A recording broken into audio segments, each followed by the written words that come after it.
So, we receive from the last few days more than 20 questions addressed to Dr. Vanderpool. So actually, we are going to ask some of the questions that actually embrace these questions. In that way, we can actually get to know each other in a better way. So I will start with the first question, all right? So let's see how it will go, right?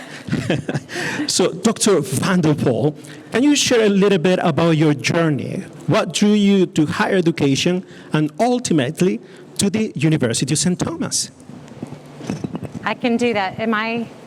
Is it coming through, the sound? I just wanted to check. So I have to smile at that question because, as you might imagine, interviewing for the job as a president is quite involved. And so this sounds like an interview question. I thought that was over.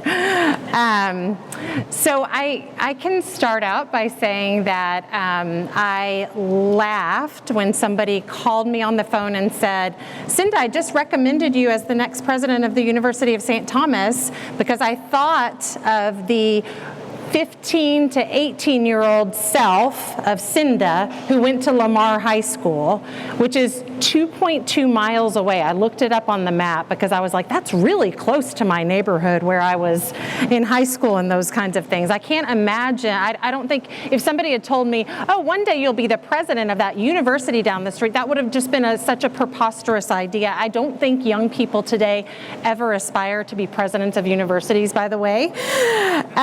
So career-wise, Father Dempsey mentioned my CV is actually pretty straightforward. I went to Davidson College, traditional liberal arts and sciences institution, and ended up at Princeton studying French literature, which was amazing. And right out of Princeton, I went to Baylor University, which I'm sure most of you are familiar with if you've been around this part of the world. And I taught there for a couple of years, but actually went directly into administration pretty quickly in my career because I love working with people and I like doing stuff. Like getting stuff done is something that I truly enjoy, and that's something that I realize that a lot of professors aren't necessarily drawn to. So that was like my niche. And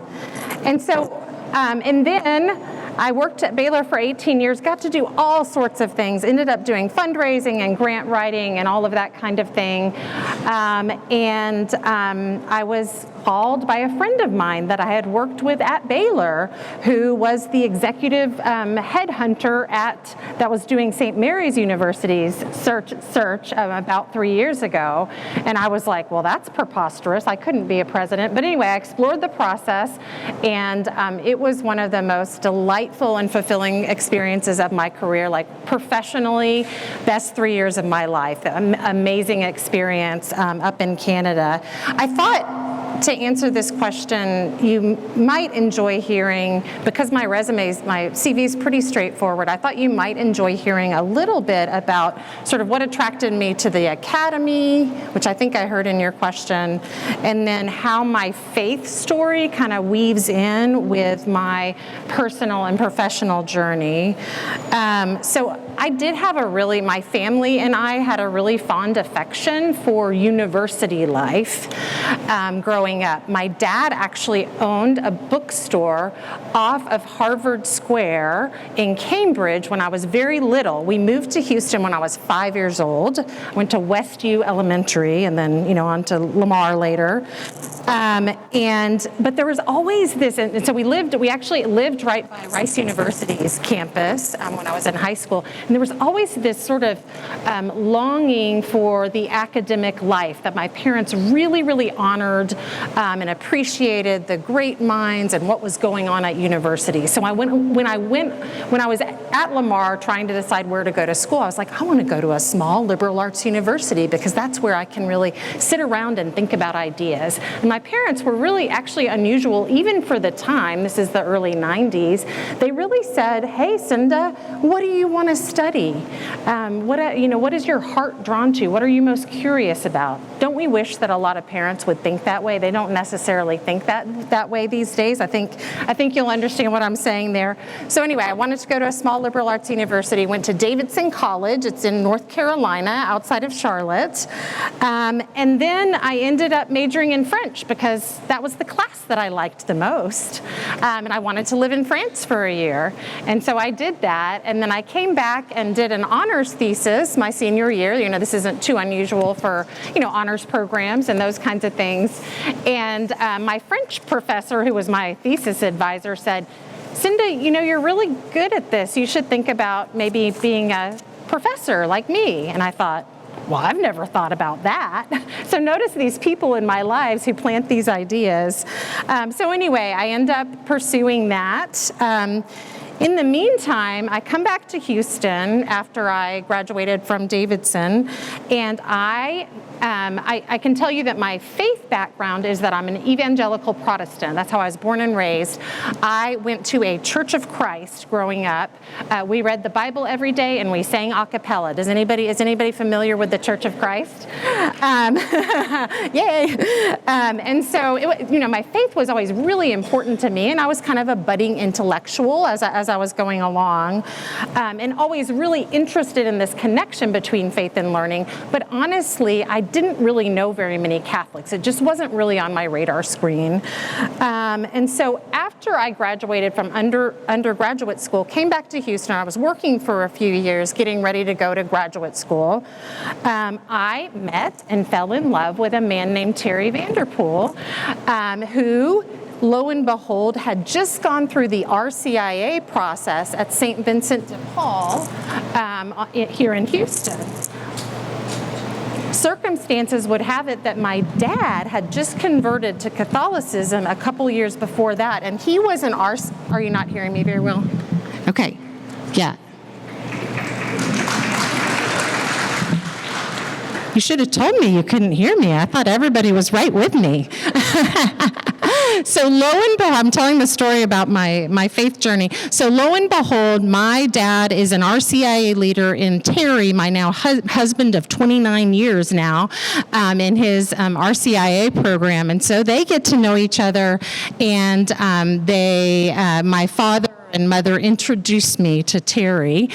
So I know that this sounds suspiciously like an arranged marriage, but it really wasn't like that. But needless to say, I was very passionate about my Protestant faith, and he was very passionate about his Catholic faith.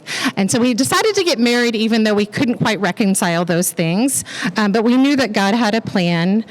And so I went off to Princeton, ended up studying Renaissance literature. So I was a 16e. I don't know if we have any 16th century people here. And I was always really interested in the Catholic faith, but I hadn't had the opportunity to really dig in and think about it from a really practical, owning that kind of spirituality and those kinds of things. But at Princeton, I happened to choose to study the poetry, devotional poetry of a 16th century scholar. Her name was Marguerite de Navarre. I don't know if anybody's heard of her, but she actually partnered with the bishop of her time, because she saw, this is right before the wars of religion are getting ready to break out, right? The 16th century, 1530s, around that time that she's, really writing poetry. And she believed that that the Catholic Church was in need of reform, but that it needed to be reformed from within. And that was a really novel thought to me. And then I read her poetry. She was very learned, had studied the classics and church fathers, and Teresa of Avila was one of her inspirations, all of this kind of thing. And I came to see the Catholic faith as something that was incredibly multidimensional and beautiful, and so I was drawn in. And so it was really through that intellectual process of studying. I read, she actually corresponded with Luther and Calvin during this time, so I read some of their text with these new eyes that I was seeing through her eyes, and so that's kind of how I was drawn into the Catholic Church. So I became a Catholic in 2006 when I was at Baylor University, and it's just been an amazing journey of discovery every day. And then I've in particular enjoyed getting to know Catholic education as a whole, and then Catholic university life over the past 3 years. That's not something that I knew a lot about from my background until the past 3 or 4 years.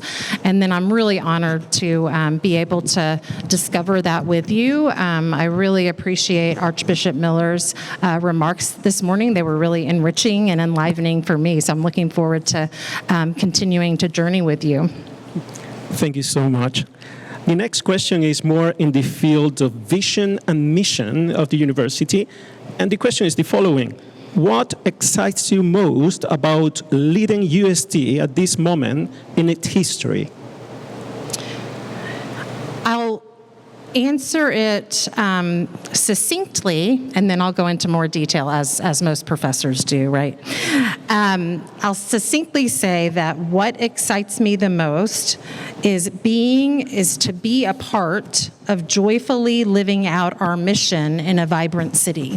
That's what excites me most. And so I'll unpack that a little bit. I see that UST has so much incredible potential, and I see that all of the pieces that make for a really great, impactful university are already here.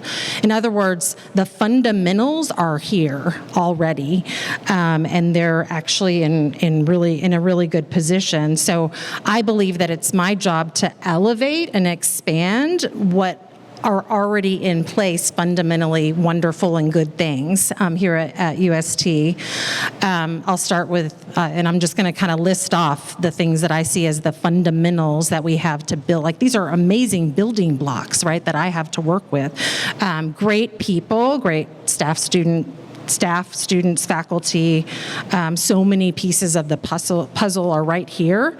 I was really excited as I started studying UST and what's going on here, that students absolutely love your university. When they come on campus and they get a tour, they feel that UST is a place that cares for them, that's vibrant, that's welcoming, all of those kinds of things. That is core to who you are, and that's so, so important. And then you, as a faculty and staff who are serving the students and providing their education, you're student-centered. That's critical to me for a university. If I'm going to be a part of a university, I want it to be all about the students. We're always caring for them. We're always pouring into them. And then I really, really love your mission. It's authentically Catholic, and it's coming out of this beautiful Basilian tradition. Learned more about that this morning. And then, as a Catholic university, again, another fundamental, I'm just kind of making a list here, another fundamental is that you have always, from the beginning of UST, you've always given special consideration in the sort of social teaching tradition to care for those most in need. So you're a Hispanic serving institution, which I was working at Baylor, sort of nudging Baylor along to become more Hispanic friendly. Well, you guys have got that in spades, which is amazing, right? It's so fundamentally built into the fabric of who you are, which is amazing. The St. Thomas Promise is something that's really beautiful. I did a lot of work at Baylor on low-income students and how we can better serve them and meet their needs and those kinds of things. So that really attracted me. That's a great fundamental. It's built into the fabric of what you're already doing here. And then you, the faculty and staff, you're doing great research. You're doing great teaching. Your student experience is really strong. And then finally, I would add just being in this city, which is a city that, I mean, when I got here off the plane from Calgary, to do my interview, I'm like, I know that. I know the grit of this city. I mean, it's changed a lot over 26 years since I've lived here, but it's fundamentally Houston, right? It's always growing. There's so many different industries. The economy's strong. Those are amazing things to have. We have, tons of Fortune 500 companies. It's so much for students and the community to really plug into and grow roots into.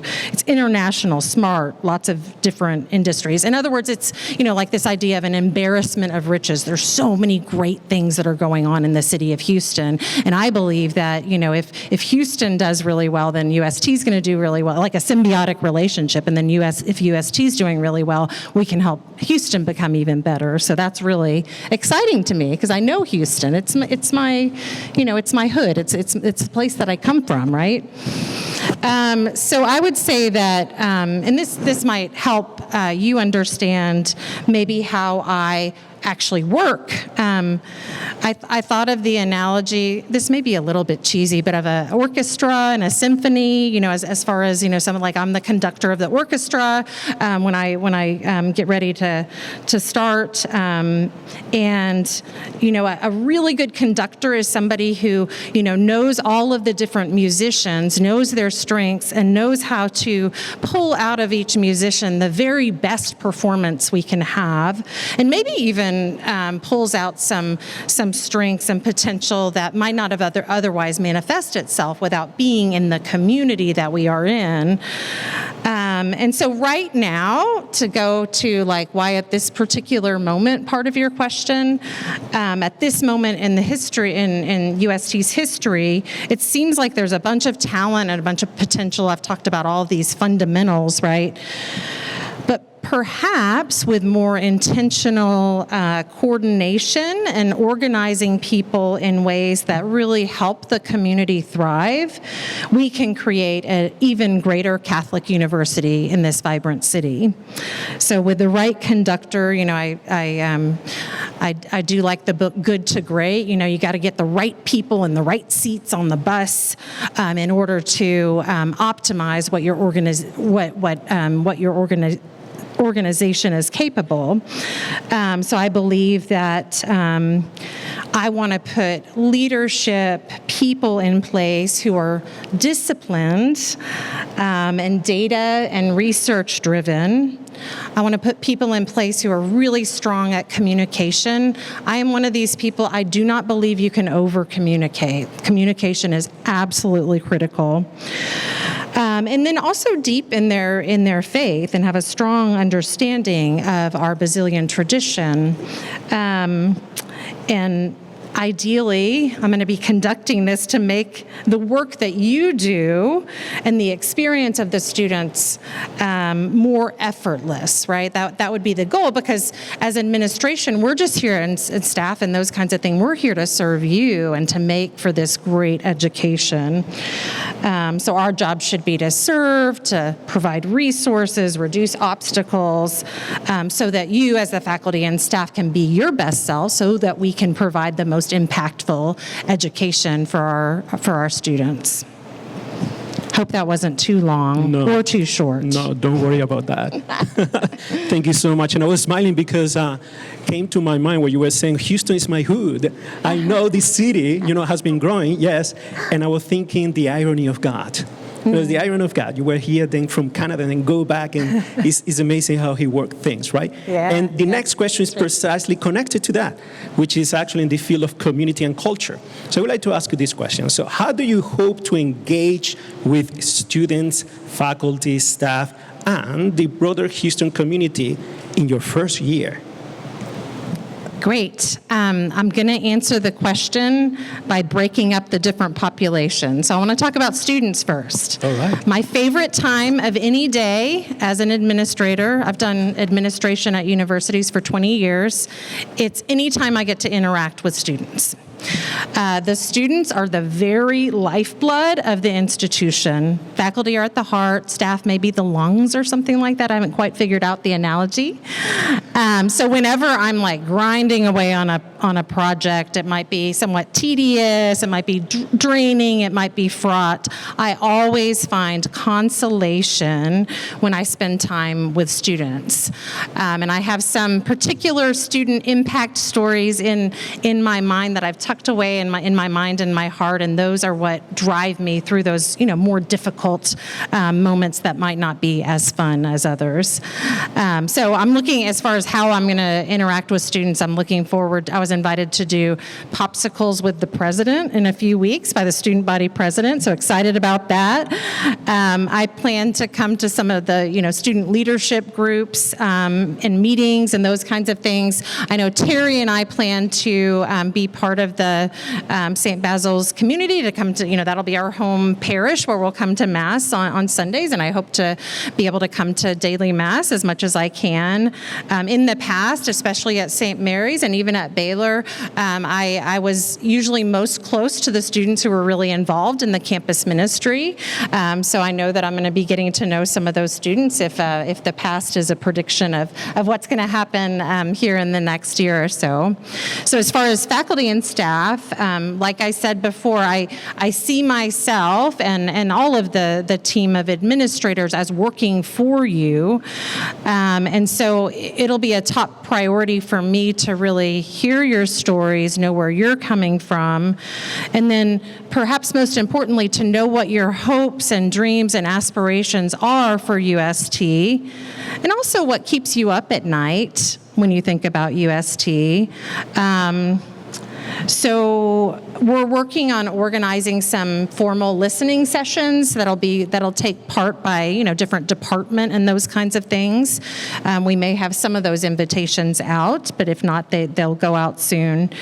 And hopefully that can provide, the first 3 months of sort of formal listening tours can provide a good baseline of understanding.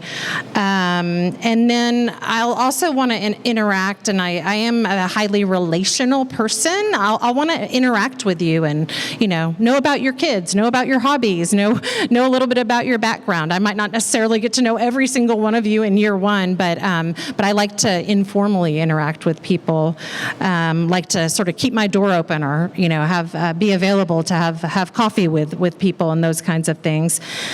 So after that initial 3 months, I would actually open this up as a question to you. How would you like to have opportunity to interact with me moving forward? Might there be some sort of formal ways to do that by department or more broad listening sessions? I've also in the past opened up just my Outlook calendar for 30-minute chunks and small groups, something like that we could try. Again, I would ask for your feedback on what you think would work best, given the culture here and how you operate, which I don't quite know yet, right? As far as the broader Houston community, I'm already getting, I do want to say that I actually don't officially start on campus until September 2. That's when I'll start, working full-time, taking meetings, being here every day, those kinds of things. I'm literally living out of the hotel, out of suitcases right now. So just a little bit of a caveat, but I've started to get invitations to connect with the Houston community. I certainly have done at St. Mary's, I was tireless about networking all the time. I really didn't know before I was a president that I really like fundraising. I really like actually lobbying. In Canada, you have to do a lot of lobbying with the government. That's just part and parcel to university work. And so those are two things that I just found to come, very naturally. But I talked to somebody this morning about the director of the Menil Museum would like to meet me, that Dominic. Yeah, that's a person that I would love to make that connection with. My hotel is right across the street from there. I have been to the Menil many, many times. So that's exciting. Up in Calgary, and Archbishop Miller and people from Canada might know this, the Stampede is supposedly the largest rodeo in the world. At least that's what Calgarians say. And so I spent a lot, and there were tons of parties that went on around the Stampede season. So I assume that it's similar with Houston Livestock Show and Rodeo. So I bought cowboy boots actually to move up to Canada. I'd never owned any before. So I have those all ready and prepped.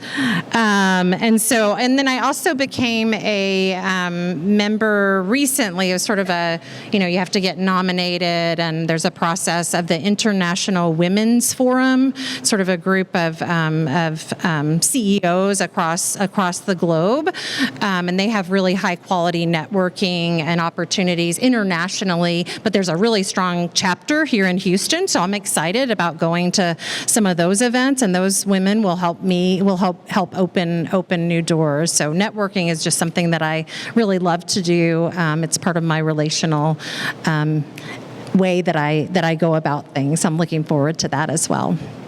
Thank you so much.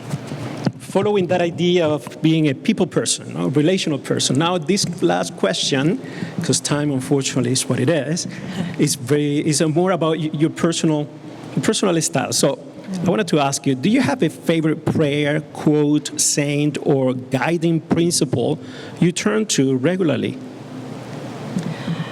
Well, when I think about that question, I can't help but mention our Blessed Mother, and she is somebody who's really guided me over the past 3 years. She was the namesake, right, of my university, so I felt like I was drawn in to learn more about Marian devotion and that sort of thing, and at St. Mary's, one of the qualities of Mary that we emphasized as part of our values on campus was confidence. And basically that was something that through the interview process at St. Mary's, I felt like, okay, confidence. This is something that I need to think more about. And the reason I felt like I needed to think more about it is because it's not necessarily a quality that I would naturally think about when I think about our Blessed Mother. You think more about purity, simplicity, humility, those kinds of things. So it's like confidence. Okay, what is this all about? And so one of my favorite saints, in order to kind of lean into this idea of confidence, one of my favorite saints is, and the namesake of my new grandbaby, is Saint Therese de Lisieux. And so my granddaughter's name is Therese. And so I do tend to read her autobiography, sometime in French and sometimes in English. Sometimes I listen to it on audio, but I read her autobiography on a regular basis. And that's where I really found more clarity than I'd ever had before about this idea of confidence related to what I felt like Mary was encouraging me to work on in my life and lean into. So I guess I had always thought about the word confidence as something analogous to pulling yourself up by your bootstraps and believing in yourself, right? That was confidence in my mind, as in the song, I have confidence in me from The Sound of Music, right? But when I reread and reflected on Therese de Lisieux's autobiography, most recently, so this is like my last reading of her autobiography was about 3 months ago. The sentence that really struck me as having part of the answer was where she says, it's confidence and confidence alone that leads us to God. So when you read her explanation of confidence, it's actually confidence that is 100% in the grace, and those are the two words, in the grace and goodness of God. In other words, you're operating in your life as if Jesus has already been raised from the dead, right? You're making decisions day by day, interacting with others minute by minute. And the platform that I'm standing on, the very foundation that I have to stand on, is God's goodness and grace. And my whole life operates from that. And that was really a profound realization. I guess maybe something that I kind of knew, but it was, but this confidence word is something that I've kind of leaned into. So as I get to know the community here more, more and, really get up to speed on operations, get to know all of you better, set priorities. As we join hands and begin to work together, sometimes to do hard and challenging things, I know that we can be confident because really this university, it's not about me. It's not even about you. And that's really a good thing. It doesn't rely on our human frailty and those kinds of things, because our foundation at UST is God's goodness and God's grace. I love the fact that it took centuries to build cathedrals. Some of the most beautiful works of art in the world took centuries to build, right? So there were laborers who worked decades of their lives never seeing what the result was, and that's how I feel about my leadership and the project that God is doing here at UST. So it's really all about what God wants us to do, and we need only to trust in Him, and that He is a good and generous, full of grace God. I sometimes picture the image as I pray of open hands to Jesus. When I pray, it's like, what do you want to fill my life up with? And I loved the learning about the discipline and the connection with discipleship. It's like, teach me these things, right? So that's kind of how I try to enter into the day. And I guess I would encourage all of us with confidence, not in ourselves, but in the goodness and grace of God, to open our hands to what God wants to do here at this university during this season of time. And I'm incredibly confident in what God can do, because I've seen Him do lots of awesome things. Thank you very much, though. Thank you very much. Give a round of applause. Thank you very much, Dr. Vanderpool. Yes.